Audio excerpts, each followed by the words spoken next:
럼피스킨병이 전국적으로 확산 조짐을 보이면서 축산업계가 비상입니다. 소 사육 농가는 전염병 걱정을, 가공업자들은 도축이 중단되면서 물건이 없어 걱정을 하고 있습니다.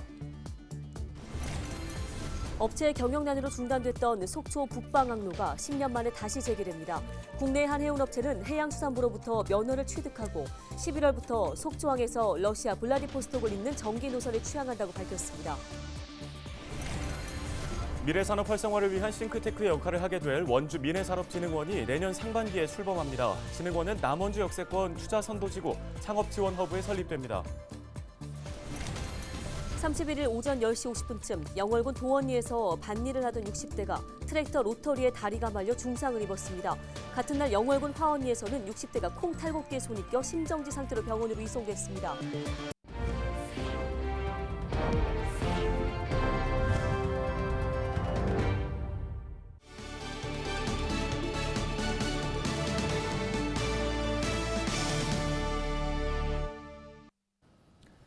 시청자 여러분 안녕하십니까? 헬로티비 뉴스입니다. 럼피스킨병이 전국적으로 확산 조짐을 보이고 있습니다. 충남 서산에서 시작된 럼피스킨병은 수도권과 강원도, 전남 지역까지 확산되면서 농가는 비상이 걸렸습니다. 네, 문제는 관련 업계도 함께 어려움을 겪고 있다는 겁니다. 박건상 기자입니다. 방역복을 입은 사람들이 분주하게 움직입니다. 한쪽에서는 럼피스킨병에 걸린 농장의 소들에 대한 살처분이 진행되고 있습니다. 31일 오전 8시 현재 전국적으로 67건의 럼피스킨병이 확진됐습니다. 강원 지역에서는 지난 23일 양구군을 시작으로 5곳의 농장에서 확진돼 136마리의 한우가 살처분됐습니다. 문제는 강원도 최대 한우 생산지인 횡성도 뚫렸다는 겁니다. 6만 3천여 마리의 소를 사육하고 있는 횡성 지역 축산농가들은 전염병 확산세에 노심초사하고 있습니다. 럼피스킨병이 확진된 농가에서 10km 이내 방역대에 포함된 이곳도 이동 제한 조치에 걸리면서 농장 출입이 엄격히 제한되고 있습니다. 각종 질병으로 안 그래도 불안한 농민들은 럼피스킨병이라는 생소한 바이러스까지 돌면서 불안해하고 있습니다. 축산농가로서는 불안하죠. 전라도까지서 50뭐 군데가 퍼졌다니. 불안하게 해줘. 어차피 재산인데 이게. 근데 뭐 한 번 겪은 것도 아니잖아. 열심히 해야지. 이제 먼저 구제역 때문에 그 노하우도 있고 그러니까 뭐 어차피 오는 거는 뭐 방법이 없잖아요. 그거. 소규모 농가들은 생활에 불편함까지 호소합니다. 아무래도 저 상계하면 어디 좀 보러 나가고 이러는 건 좀 힘들죠. 못 나가게 하니까 이동금지가 되니까 어디 못 보잖아. 횡성군은 지난 25일 공수의 11명을 긴급 투입해 백신 접종에 나서고 있지만 6만 3천여 마리가 넘는 소들에게 백신을 놓기가 만만치 않은 상황. 약이 피하 주사로 돼 있어서 피하 주사는 피부랑 근육이랑 그 사이에 위치해서 주사를 놔줘야지 되는 거거든요. 대부분 그 전에 썼던 장대 주사기를 잘 응용을 해서 주사침을 근육이 들어가지 않을 정도의 침을 남겨놓은 상태로 접종이 될 수 있도록 이렇게 하고 있어요. 확진된 곳에서의 이동 제한은 물론 소 도축까지 중단됐습니다. 한우를 가공해 판매하는 상인들도 어려움은 마찬가지입니다. 당장 이번 주부터 주문한 소가 들어오지 않으면서 팔 물건이 없는 상황입니다. 겨울 도축장을 아침에 갔다 왔지만은 아무런 게 없는데 뭐 거점이라고 해서 거점을 어떻게 할 거냐 이런 얘기도 없다래고. 그러니까 막상 이제 이번 주 지나서 다음 주부터 문제가 되는 거죠. 이게 길어질수록 고기의 유통이 돼야 되는데 유통이 안 되는 얘기죠. 럼피스킨병 확산으로 자칫 한우 소비 위축으로 이어지지 않을지도 걱정입니다. 지금 럼피스킨 전염병 같은 경우에는 이제 소에만 걸리는 가축, 물론 일종 법정 전염병이지만 소에만 걸리는 질병이기 때문에 일반 시민분들은 전혀 걱정하시지 않고 축산물 소비하시면 될 것 같습니다. 럼피스킨병의 확산세는 축산농가는 물론 지역 소상공인까지 관련 업계의 어려움도 함께 커지고 있습니다. 헬로티비 뉴스 박건상입니다.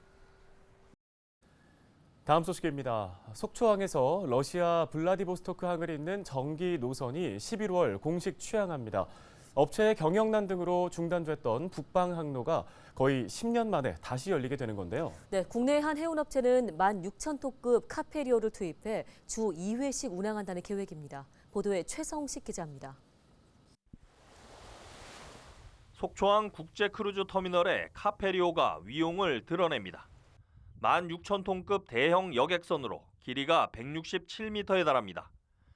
승객 700명과 20피트 컨테이너 150개, 그리고 차량 350대를 실을 수 있는 규모입니다. 국내 한 해운업체가 다음 달부터 러시아 북방항로에 투입하기 위해 최근 속초항에 들여온 카페리 여객선입니다. 선사 측은 이르면 다음 주부터 두세 차례 시험 운항을 한 뒤 11월 중에 속초항과 러시아 블라디보스토크항 간 정기 노선에 취항한다는 계획입니다. 지난 2014년 6월 업체 측의 경영난 등으로 속초항 북방항로가 중단된 지 거의 10년 만입니다. 속초항이 국내에서 러시아 극동 지역과 중국 동북 삼성을 연결하는 최단거리 노선이어서 사업성은 충분하다는 게 선사 측의 판단입니다. 특히 러시아 우크라이나 전쟁 여파로 러시아 직항 항공편이 없다 보니 여객과 물류 등의 운송 수요가 급증했다는 점도 북방항로 재개에 한몫했습니다. 이 지금 북방항로에서 가장 사실 속초항이 가장 유리한 그 입지를 가지고 있다라고, 이 시황에 따른 어떤 그런 저희들이 리스크를 해지하기 위해서 이 속초 자체를 좀 물류 거점화를 만들겠다. 그래서 다시 한 번 말씀드리지만 저희들이 이번에 서중물류하고 물류회사와 저희 선사가 같이 결합이 된 게. 하지만 북방항로 중단 이후 방치됐던 속초항 국제여객 터미널이 경매를 통해 민간업체에 매각되면서 현재 이용할 수 없다는 점은 걸림돌입니다.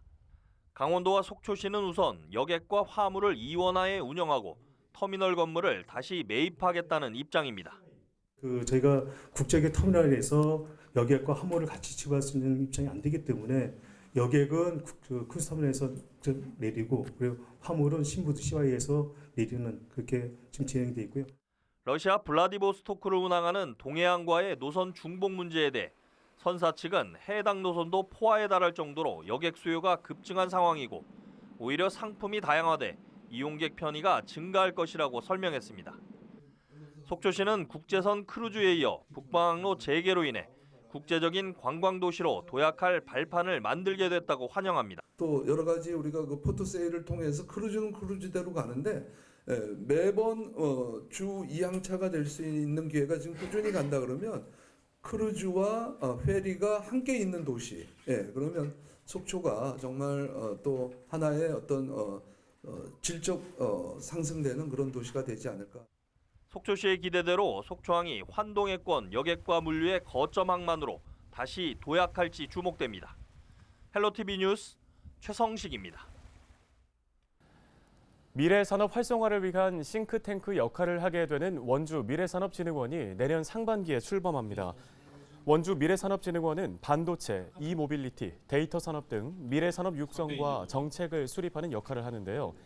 또 전문 인력 양성과 스타트업 지원체계 구축 등을 주요 업무로 하며 남원주 역세권 투자 선도지구 창업지원 허브에 설립될 예정입니다. 원주시는 이를 통해 지역 경제에도 톡톡한 기여를 할 것으로 기대하고 있습니다. 미래산업진흥원의 생산 유발 효과는 194억 5천만 원, 부가가치 유발 효과는 96억 7천만 원이며 취업 유발 효과는 214.8명으로 예측됩니다. 이와 함께 원주시는 지역 대학과 기업 등 유관기관과의 연계를 통한 시너지 효과도 전망된다고 밝혔습니다. 영월군 도원리에서 밭일을 하던 60대 A씨의 다리가 트랙터 로터리 안으로 말려 들어가는 사고가 발생했습니다. 강원특별자치도 소방본부는 31일 오전 10시 50분쯤 트랙터 밭갈이 중 주위에서 깨를 털고 있던 A씨의 다리가 로터리에 말려 들어갔다고 밝혔습니다. 또 12시 30분쯤 영월군 화원리에서는 콩 탈곡기로 작업 중 탈곡기에 손이 끼인 60대 B씨도 심정지 상태로 병원으로 이송됐습니다. 소방당국은 일교차가 큰 가을철, 농작업 시 각별한 주의를 당부했습니다.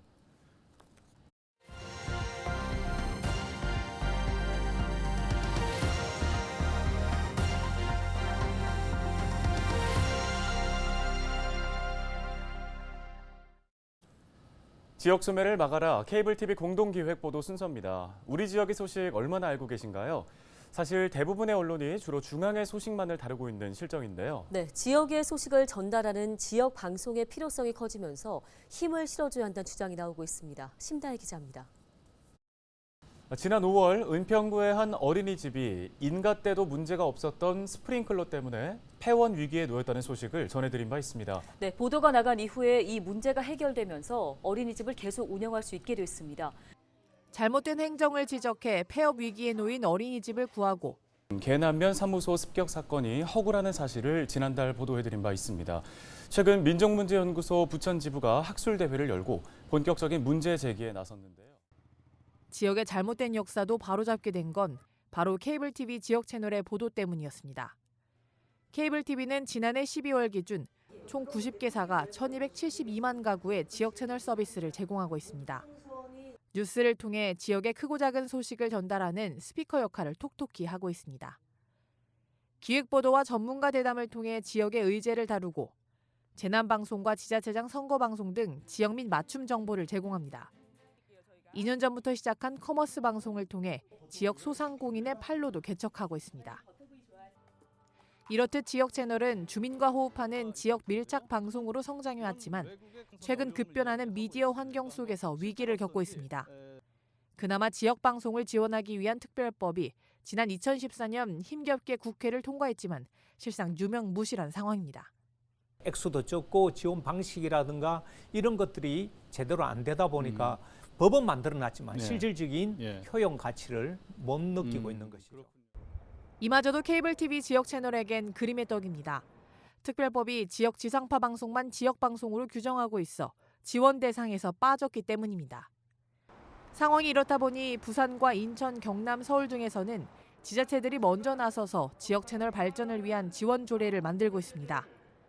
전문가들은 특별법 제정 등 주무부처의 대책 마련도 시급하다고 지적합니다. 지역 방송의 역할을 더욱더 충실하게 하고 있는 케이블 방송을 비롯한 여러 지역 채널들이 지원할 수 있는 특별법이 따로 제정되어야 할 것으로 생각됩니다.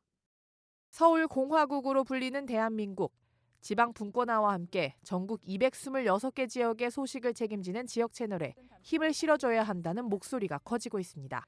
헬로티비 뉴스 심다혜입니다.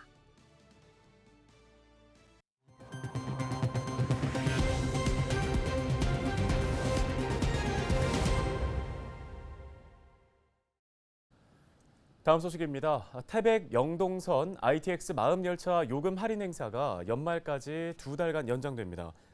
지난 9월부터 운행을 시작한 태백 영동선 열차는 개통 기념으로 10월 말까지 열차 요금을 할인해서 운행했지만 지역의 요청으로 할인을 연장하기로 결정했습니다. 이에 따라 서울 청량리에서 영월과 사북, 태백과 동해역을 연결하는 ITX 마음열차를 20% 할인된 금액으로 이용할 수 있습니다. 동해시가 연말까지 급경사지 조기 경보 시스템을 구축합니다. 조기 경보 시스템은 급경사지 붕괴 예측에 필요한 센서와 빠른 상황 전파를 위한 예경보 방송 시스템 등이 탑재되어 있습니다. 급경사지 조기 경보 시스템은 위험도가 높은 급경사지인 돌산남 지구에 우선 설치하고 추후 시스템 구축을 확대해 나갈 방침입니다. 강원특별자치도 교육청이 대기오염 물질 발생을 줄이기 위해서 도내 학교 46개교와 직속기관 4곳을 대상으로 가스 열펌프 개선 사업을 추진합니다. 이번 개선 사업은 대기오염 물질 배출량을 허용 기준 이하로 줄이기 위한 건데요. 도교육청은 사업비 106억 9,200만 원을 들여 가스 열펌프와 실내기를 교체하는 등 2024년까지 사업을 완료할 계획입니다. 양구군이 농산물 최저가격 운영위원회를 열고 지원 품목과 가격을 확정했습니다. 주요 품목별 최저가격은 감자 20kg에 29,300원, 파프리카 5kg 18,700원, 사과 10kg 39,700원 등입니다. 양구군은 주요 농산물 출하 시기에 도매시장의 가격이 7일 이상 연속해 최저가격 아래로 형성되는 경우 최저가격에서 농가별 개통 출하 가격을 뺀 금액을 최대 80%인 500만 원까지 지원한다는 계획입니다. 철원군이 국토교통부 주관 2023년도 공공건축물 그린 리모델링 지원 사업 공모에 선정됐습니다. 공공건축물 그린 리모델링 지원 사업은 준공 후 10년 이상 경과된 경로당과 도서관 등을 친환경 리모델링을 통해 녹색 건축물로 전환하는 사업입니다.